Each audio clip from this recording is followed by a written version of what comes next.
السلام عليكم، مساء الفل على احلى متابعين. ازيكم؟ وحشتوني قوي.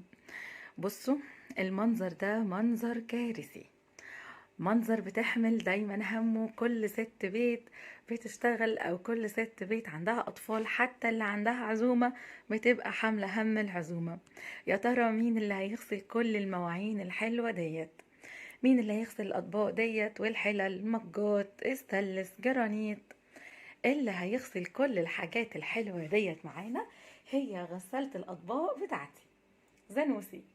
النهاردة أنا هعمل لكم ريفيو حلو قوي عن غسالة أطباق بتاعتي، زانوسي الديجيتال 13 فرد. هقول لكم ايه مميزاتها وايه عيوبها، تشتروها امتى ولا ما تشتروهاش خالص. هنشوف ازاي هنرصها، او يا سلام ده انا عندي دكتوراه في رص الغسالة. وهقول لكم كمان ضمانها والبرامج بتاعتها، هعرفكم على كل حاجة فيها. بس يلا دلوقتي قبل ما نبدأ الفيديو، انزلوا تحت الفيديو اعملوا اللايك الجميل، وبعد كده دوسوا على زر الاشتراك وفعلوا الجرس علشان يجيلكوا دايما مني اشعار بكل فيديو جديد. ويلا بينا نفتح الغسالة زانوسي.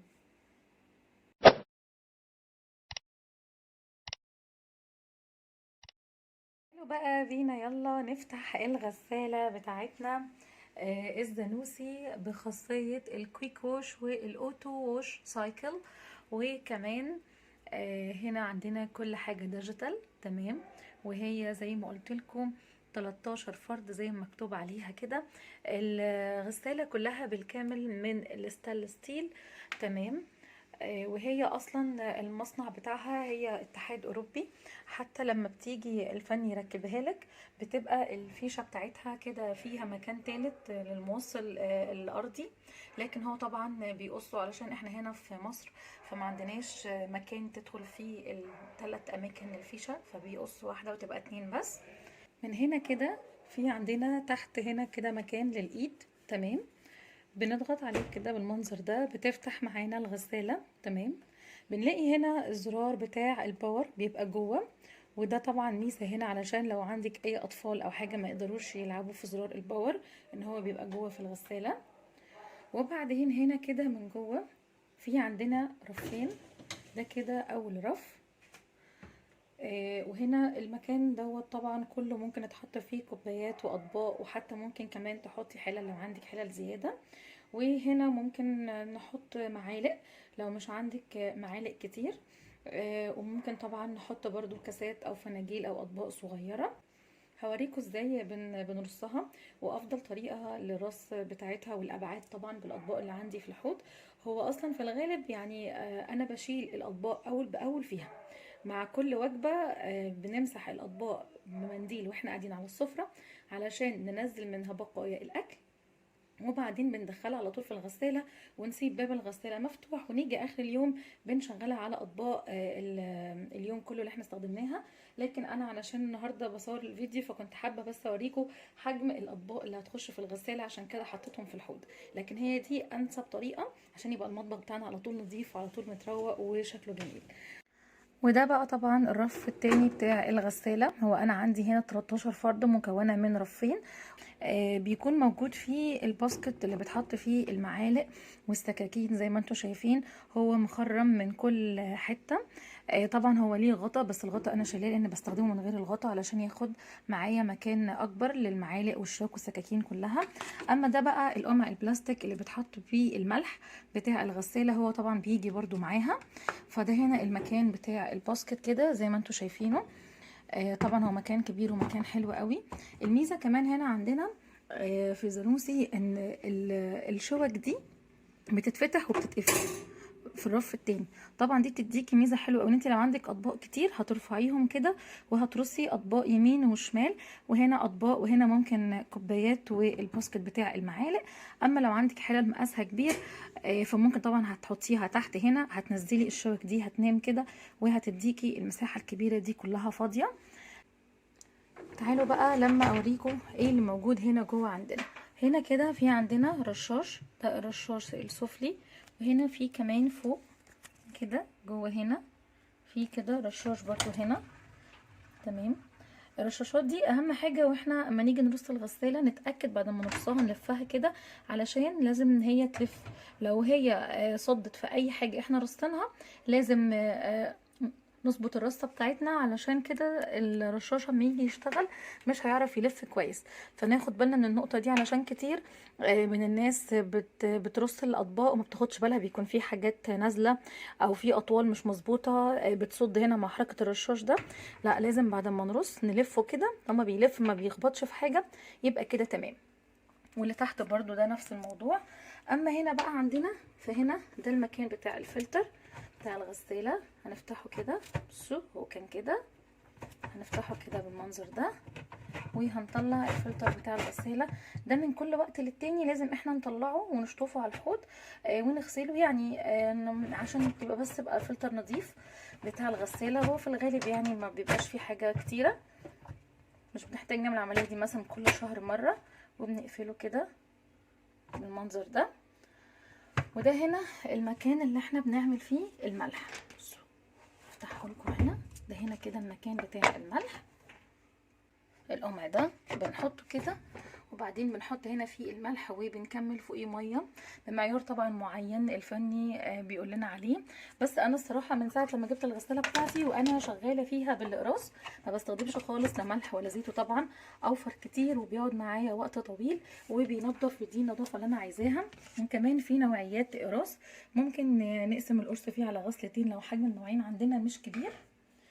فطبعا يعني كل الناس اللي بتقول ان هي مسحوقها غالي وان هي مش موفره، لا الصراحه هي مسحوقها مش غالي خالص، هي موفره جدا. اما هنا بقى المكان بتاع المسحوق، تمام. ده هنا هنفتح كده، هنا بنلاقي عندنا معيارين للمسحوق طبعا على حسب درجه الاتساخ بتاعه الاطباق اللي عندنا. يعني لو الاطباق مش متوسخه قوي فهنحط عند 20 معلقه صغيره، لو نسبه الاتساخ فيها كبيره شويه فهنحط 30 تقريبا معلقه كبيره من المسحوق البودر. اما المكان ده فده مكان للناس اللي بتستخدم اقراص كده زي حالاتي، تحط هنا فيه القرص لوحده. بعدين بقى هنيجي هنا نفتح كده هنا، ده هنا المكان بتاع الزيت، تمام زي ما احنا شايفين كده. وفي طبعا مؤشر للزيت ممكن تظبطوه على 1 او تلفوه على 2 او 3 او 4. طبعا افضل حاجة يكون على 1 عشان تحطوا شوية زيت صغيرين، ما تلاقوش كل شوية لمبة الزيت بتنور عندكم بره. في كمان معلومة مهمة عايزة اقول لكم عليها قبل ما اوريكم هي بتشتغل ازاي، البرامج اللي فيها وطريقة التشغيل. ان احنا ممكن بدل الباسكت الكبير دوت، تمام، يعني الباسكت ده كبير قوي وفي الغالب مش بيكمله كله، يعني معالق وشوك وسكاكين وكده، ان احنا نجيب حاجه زي كده بلاستيك برضو ومخرمه. ده على فكره اسمها مصفة رز. مصفة الرز دي بلاستيك، وبلاستيك بتاعها قوي ومتين بيخش غسالة الاطباق. دي بتتباع تقريبا ب10 جنيه، وبرضو مخرمه هي زي ما انتم شايفين كده من كل الجوانب، من تحت ومن الجناب، بحيث ان هي برضو تقدر تدخل ميه لكل حاجه فيها. ونحط فيها المعالق بتاعتنا والشوك والسكاكين، وبحطها هنا كده في الغساله وهي ما تيجي بتترص، تمام، بتسند على اي جنب وبحطها فيها. بتوفر لي الصراحه مكان كبير قوي. بصوا كل المكان ده عندك بيبقى فاضي، ممكن تحطي فيه اطباق او كوبايات او حله صغيره، احسن من الباسكت الكبير ده بياخد مكان كبير قوي. دي برضو ميزه. ولو مش قادرين تشوفوا يعني مصفة الرز دي تشتروها، ممكن لو عندك اي علبه بلاستيك تكون بس البلاستيك بتاعها قوي ومتين علشان تتحمل الحراره، ممكن تجيبوا العلبه ديت وتخرموها باي مسمار سخنه او دبابيس او حاجه سخنه برضو، وهتستفيدوا بالمكان ده كله. بصوا فرق المكان كبير قوي لما احط دي. بصوا كل المكان ده عندي بقى فاضي، طبعا دي ميزه حلوه قوي. تعالوا بقى هنا لما نشوف البرامج اللي بره دي بتشتغل ازاي وكل حاجه فيها بتعمل ايه.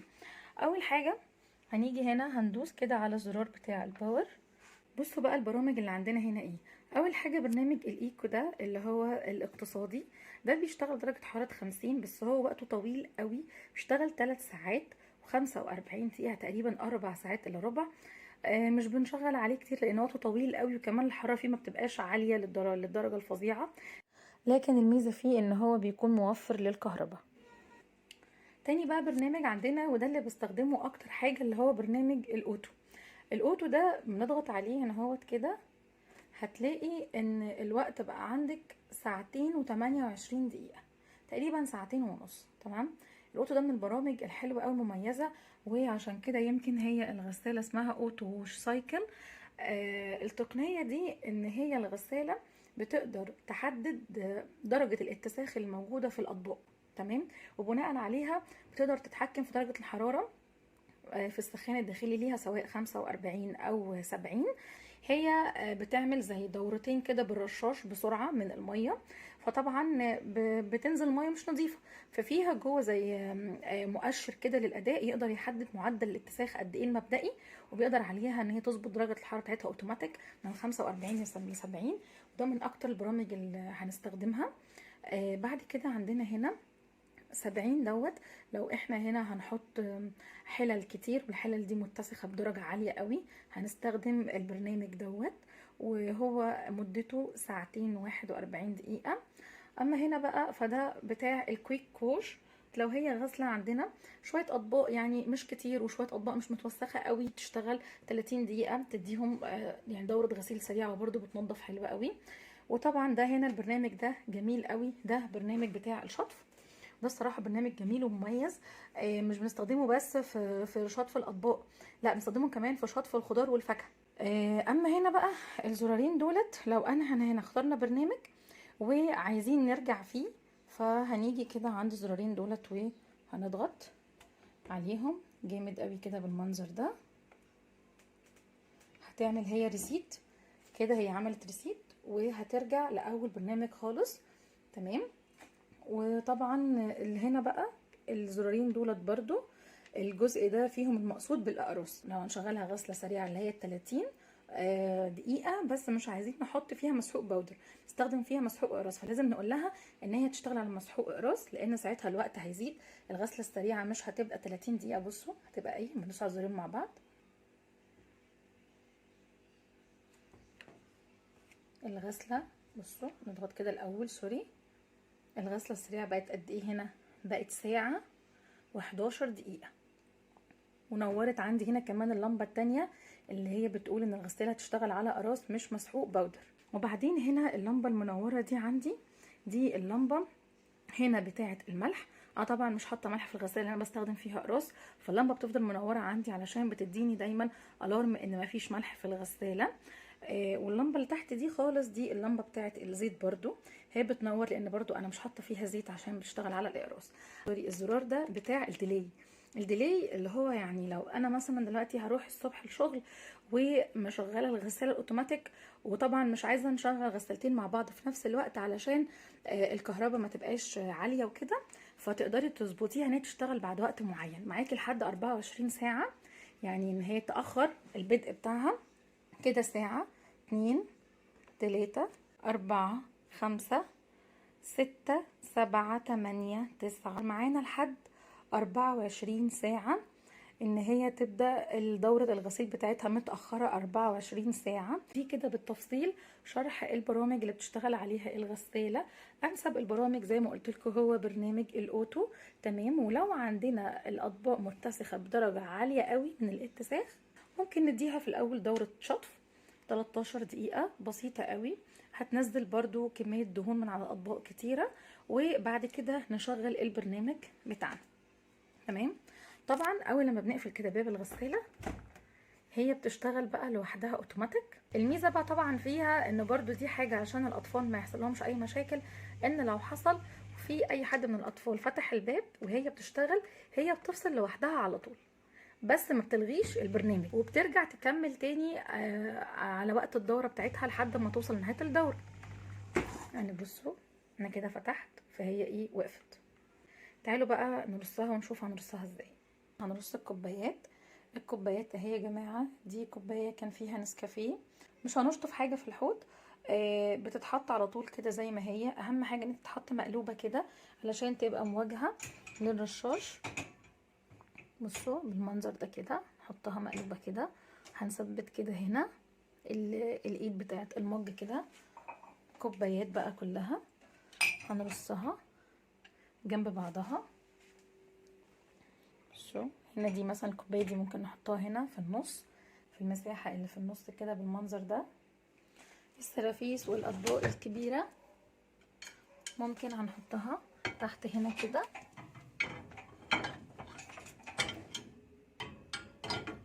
ممكن يترص كده بالمنظر ده، وممكن يترص ورا هنا كمان هيكون افضل للمساحة لو حطيته كده ورا.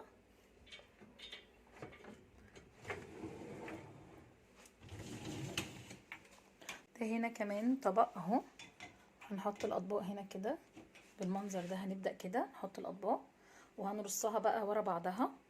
طبعا الناس اللي بتسأل الغسالة مهمة ولا مش مهمة، الغسالة طبعا مهمة جدا لراحتك ومهمة جدا لتعقيم الأطباق، علشان تبقى الأطباق اللي بتاكلي فيها أولادك صحية. لأن ناخد بالنا ان المسحوق العادي دوت بيسيب كيماويات في المواعين.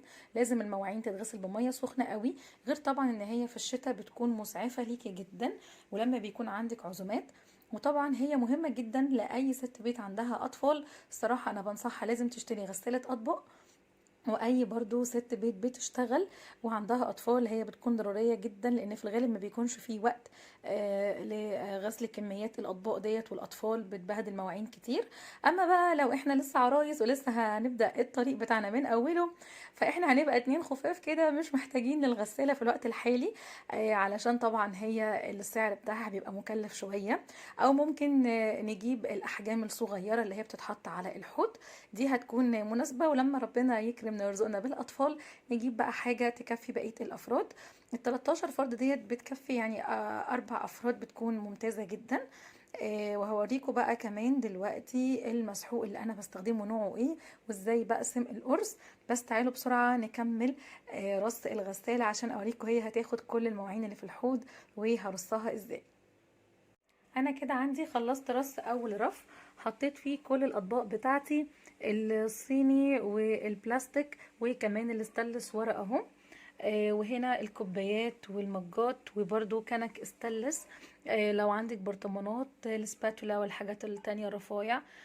وهنا هي ادي دي اطباق صغيرة تمام. حتى في طبقين عندي كده فاضلين صغيرين هحطهم هنا كده برضو فوق الكوبايات كده بالمنظر ده. اهم حاجة يبقى كله على ظهره كده علشان يبقى كله باصل تحت، علشان يستقبل الماء من الرشاشات وكله ينضف. والبلاستيك اللي بيخش فيها يا جماعه لازم تكون ليه مواصفات معينه، يعني الاطباق البلاستيك تبقى عليها علامه الديش ووشر اللي هي علامه الشوكه والكوبايه دي كده معنى ان ده البلاستيك قابل ان هو يدخل غساله الاطباق. ده على فكره كمان رقم 5 علشان بس يستحمل معانا الحراره ما يسيحش من حراره الغساله. احنا كده تمام. والميزه بقى هنا كمان ان بصوا لو عندكم سكاكين طويله زي مثلا عندي كده، انا عندي السكينه المشرشره دي بتاعه السندوتشات طويله شويه، فمش بتيجي في الرف اللي تحت، فبحطها في الجنب كده من جنب الكوبايات. هي طويله ورفيعه فبتخش هنا معايا في المكان ده. والناحيه التانية برضو في سكينه برضو طويله شويه بتخش، مفيش اي مشكله خالص. احنا كده الطبق ده كده خلاص خلصنا، هنقفله كده ندخله بالمنظر ده. هنيجي بقى هنا رصيت تحت كده طاسه وشويه اطباق، وهعمل بقى حركه حلوه قوي في الحلل. عندي حلل كتير فهعمل ايه، هوريكم ازاي هدخل الحلل جوه بعضها وهتخش كلها في الغساله. يعني مثلا انا عندي هنا الحلتين دولت تمام، هتحطي الحلتين كده جوه بعض، واحده صغيره جوه الكبيره تمام، بس ما تكونش يعني ايه اصغر منها بحاجه بسيطه، لازم تكون في مسافه كده علشان الميه تخش للحله الكبيره وتخش بعد كده للحله الصغيره من قدام. وبعد كده هنقلبهم. هنا كده حطيت الاختراع اللي قلت لكم عليه، مصفة الرز، وحطيت جواها كل المعالق بتاعتي والشبك والسكاكين والفرشة وكل حاجة حطيتها فيها، حتى صفاية الشاي حطيتها فيها برضو. وفرت لي مكان كبير قوي، لسه عندي جوه مكان هنا كبير قوي ارص فيه كمان شوية حاجات. هنا برضو نفس الحركة تاني هعملها، بس هنا حلة استانلس صغيرة وجواها حلة برضو تيفال هي الكبيرة، هحطهم جوا بعض وهقلبهم. انا كده خلاص خلصت كل الرص بتاعها، يا دوبك مفيش 10 دقايق زي ما انتوا شايفين. خدت معايا حاجات كتير قوي خصوصا الرف اللي تحت، اخد معايا تقريبا 4 حلل استانلس وجواهم حلتين كمان تيفال وبولة كبيرة من الازاز والجرانيت. انا بستخدم راس لودوفيك من الانواع الاقراص الجيده قوي، هي وصراحه فيري بلاتينيوم فيري برضو من الانواع الجيده جدا، بيفرق بينهم السعر مش كتير. يعني لودافيك دوت 27 قرص 75 جنيه، اما قراص فيري بلاتينيوم فهم 18 قرص تقريبا ب 85 جنيه. يعني لو احنا بنغسل عليها يوميا فده هيكفينا الشهر كله، لكن لو نغسل فيها كل يومين ده ممكن يقعد معانا شهرين، وسعره مش غالي خالص. كمان القرص ده فيه ميزه بتاع لودافيك عن فيري بلاتينيوم، ان القرص بتاع لودافيك بيتقسم. هو ده الشكل بتاعه، بصوا كده، في جزء اخضر وجزء هنا ابيض. احنا ممكن نقسمه نصين، والمكان الكوره الصفرا دي موجود منها كورتين جوه القرص. طبعا ممكن نقسمه في حاله ان الاطباق عندنا مش كتير او مش متوسخه قوي، ونحط نص القرص ونوفر طبعا كده، يقعد معانا فتره اطول. يمكن انا الصراحه يعني زي ما انتم شايفين كده يعني مكربسه الغساله حاجات، فانا هحط طبعا القرص كله كامل. هنيجي بقى هنا نفتح المكان بتاع المسحوق، هنحط هنا القرص بتاعنا. بس القرص بتاع لودوفيك طبعا هو عريض شويه، فلو جيت انا حطيته في مكان الاقراص مش هيقفل، فبحطه صراحه في المكان بتاع المسحوق ما بيحصلش اي مشكله خالص، بس بيبقى القرص مرتاح. وهنقفل كده، هنشغل هنا الباور بتاعنا، هنيجي عند الاوتو هنشغلها. اول ما نقفلها هي هتبدأ تشتغل لوحدها. الغسالة الزانوسي ديت انا كنت جايباها في عرض من المرشدي السنة اللي فاتت، كانت في عيد الام تقريبا عاملة 6600. حاليا دلوقتي هي عاملة تقريبا 7200 تقريبا في الرينج دوت. الضمان بتاعها طبعا ضمان زانوسي، الضمان بتاعها جميل جدا، والشركة الصراحة يعني الفني بيجي يركبها لك وبيشرح لك كل التفاصيل عليها. مفيش اي مشكلة فيها خالص، وتكلميهم في اي وقت بيجوا. طبعا يفضل ان احنا بعد ما تخلص عندنا الدورة نشيل الفيشة بتاعتها، خوفا عشان ما يبقاش فيه اي كهرباء زيادة او حاجة. هوريكم بقى كمان الاطباق بعد لما تطلع من الغسالة اللي حطيتها هتطلع منظرها عامل ازاي، ونظافتها، والكوبايات هتطلع بتبرق ازاي. تعالوا بقى اوريكم ازاي بنقسم القرص. هو القرص كده هنقسمه كده بالمنظر ده،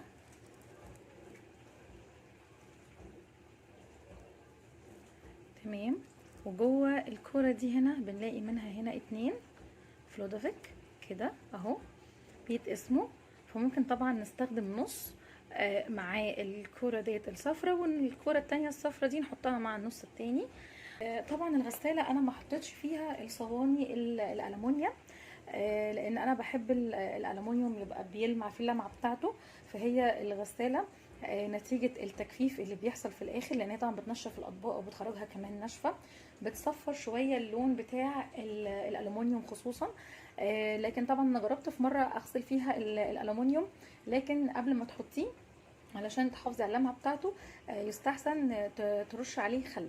يبقى عندك بخاخه تحطي فيها خل وترشيها على الالومنيوم وتدخليه، علشان اللون بتاعه الزاهي دوت ما يتاثرش بالغساله وما يطلعش اصفر. ودلوقتي الغساله كده خلاص خلصت. تعالوا بقى لما نشوف الاطباق والكوبايات وكل الحاجات اللي جواها طالعه عامله ازاي.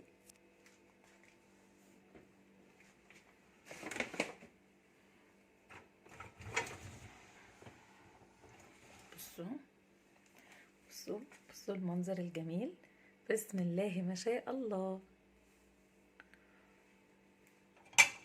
بصوا الاطباق طالعه بتبرق ازاي وجميله.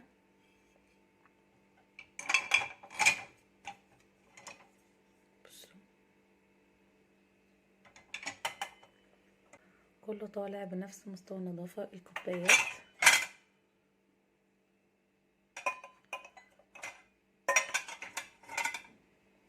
حتى الاطباق الصغيره المحطوطه فوق، وتحت هنا برضو نفس الموضوع، الحلل كلها والمعالق اهي.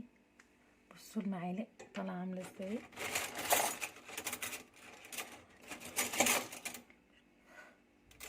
بصوا الاسباتولا دي،